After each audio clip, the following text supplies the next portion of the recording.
Hi guys, this is my first YouTube video on my channel. I actually have made other videos, but those are not very interesting, I think, so I just set them as private, and so now I'm gonna make public videos for everyone to see. So a little bit about myself. I'm not gonna tell you everything because it's ugh, like I'm still very like cautious about putting myself out there. So anyway, so I am let me see, what do I want to tell you? So I'm from Vietnam and I have been studying in the US for about 8 years. And so in this video, I want to tell you guys a little bit about my experience in the US as an international student from Vietnam. And if you have any questions, feel free to ask me, and then I'll make more videos to answer you.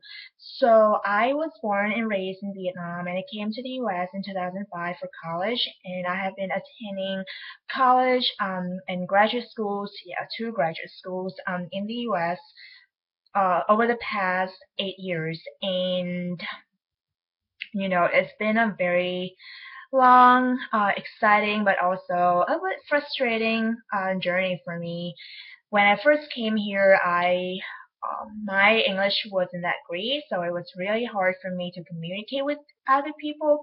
So the accent that I have right now, I'm not saying it's perfect. I didn't have it when I first came here. It came gradually and with a lot of work. So yeah, and when people meet me, they think that I went to an international school and that I've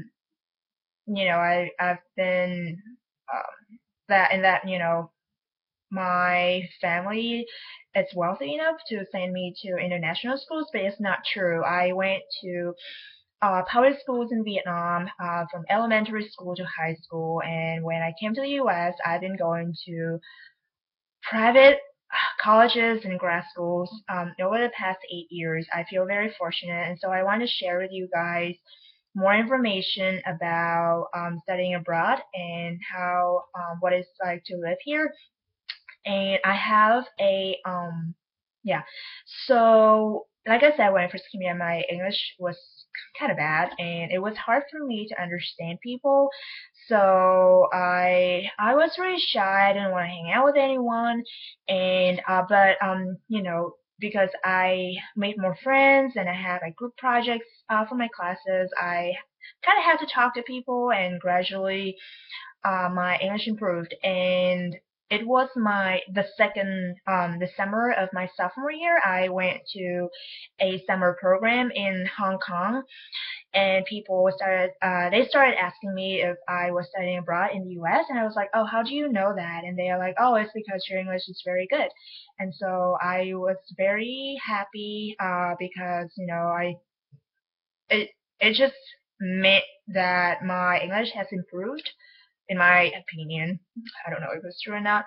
So, yeah, and I put a lot of effort into it. I really love the American accent. Like, I remember whenever I heard something, like a word that I pronounced differently from native speakers, I would just write it down and check its pronunciation later, and then I had a, like a very thick notebook of new words. So that's something that I was very passionate about. Like that's what I did when I had free time. Like I didn't like I mean I hung out with friends and did fun stuff, but that was something that I wanted to do when I had free time. It was my personal project. So it lasted for a really long time, even after I graduated from college, and gradually my pronunciation improved, and I'm very happy about it. I'm still working at it. So yeah, but if you have any questions about like the sources of like the resources for you know learners like beginners or like advanced learners of English, just let me know in the box down below, and then I answer you. So yeah, and right now I'm still in the U.S. I am in grad school. I'm still a student.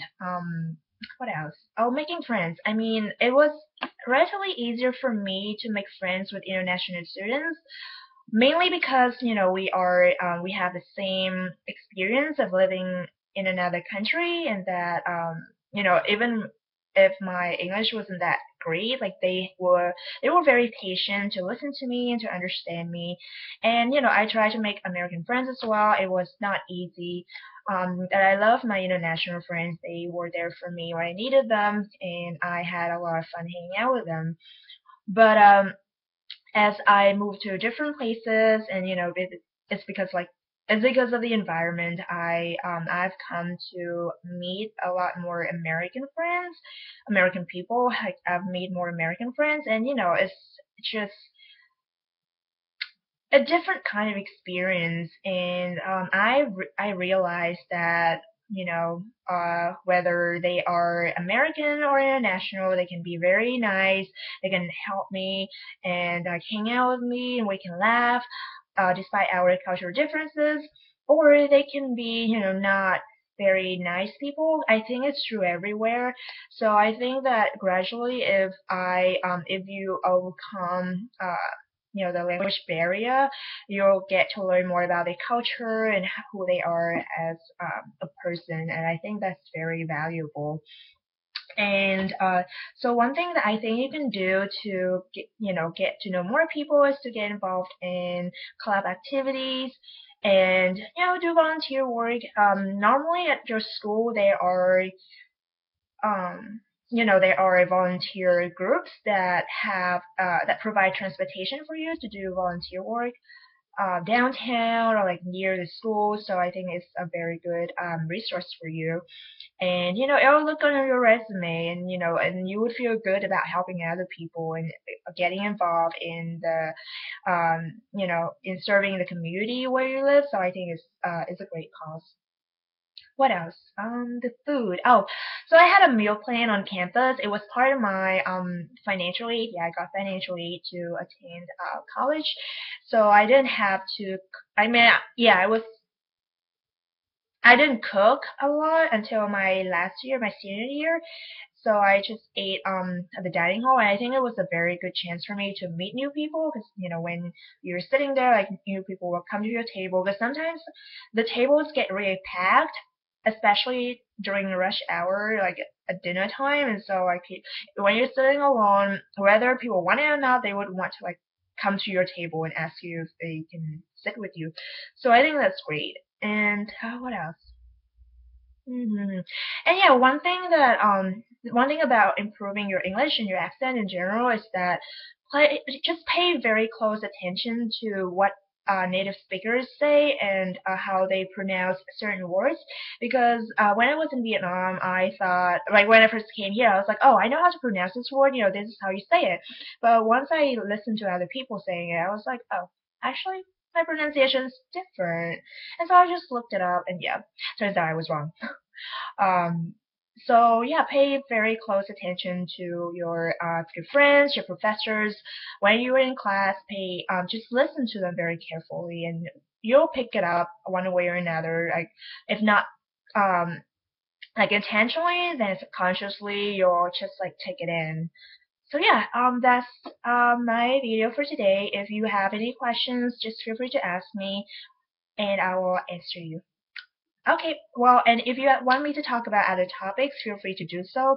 I'll try my best, and I'll definitely get to it when I have time. And just so you know, I'm very passionate about building my channel and helping other people who are interested in studying abroad, or just like learning about different things in life. So yeah, I'll set out the time to make videos. So yeah, I'll touch you later. Bye.